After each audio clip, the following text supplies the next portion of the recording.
1. The departure of Saint Zosimus. On this day, in the middle of the 5th century, the ascetic father and the starring monk Abbat Zocima, the priest, departed. This saint was born about the middle of the 4th century from Christian and holy parents who were from Palestine. When he was 5 years old, they handed him to a righteous old monk, who raised him in a Christian manner and taught him the doctrine of the church, and shortly after they ordained him the deacon.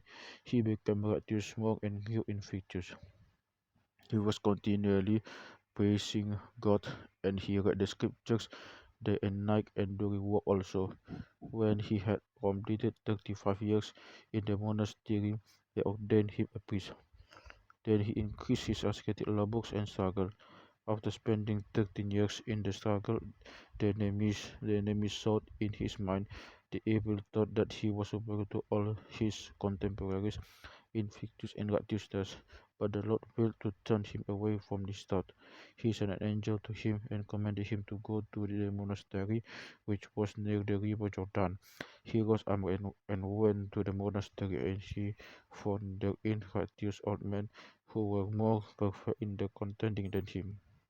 He realized that he was far from what he thought in himself and stayed there with them.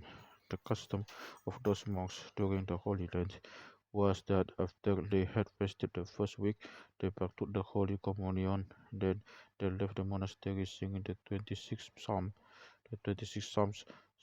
and at the end of it, they prayed together. Then they both blessed him, and they bade farewell to each other.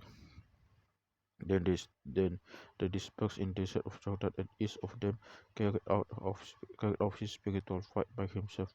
Saint Zosimus used to go out with them each year, wandering in the desert, asking God to show him who was more perfect than him. As he was wandering about, he met Mary the Egyptian Coptic. He learned from her about her life history and the reason for her wandering in the desert. She asked him to visit her after 1 year to give her the holy mysteries. He came to her in the next year and gave her the Holy Communion. In the year after, he revisited her again, but he found her had departed, and he buried her and taught the monks of the monastery concerning her life. After he had lived 99 years, he departed in peace. May his prayers be with us. Amen. 2. The Commemoration of the wonder that took place on the hand of Pope Sinuthius, the 55th Patriarch. On this day also, a great sign was made manifest to our Holy Father Pope Sinuthius, Shenouda I, the 55th Pope of Alexandria. This Pope went to the desert of Scetis in order to fast the Holy Land with the fathers and the monks. On Palm Sunday, many Arabs came to the desert of Scetis to plant the monasteries. They stood on the rock east of the church of St. Macarius. The swords were drawn in their hands, ready to kill still. The bishops and the monks gathered together and decided to leave the desert before the holy feast of resurrection, and they took counsel with Pope Sinuthius, who told them, "As for me, I will not leave the desert until I complete the Paschal week." On Monday, Thursday, the situation became worse.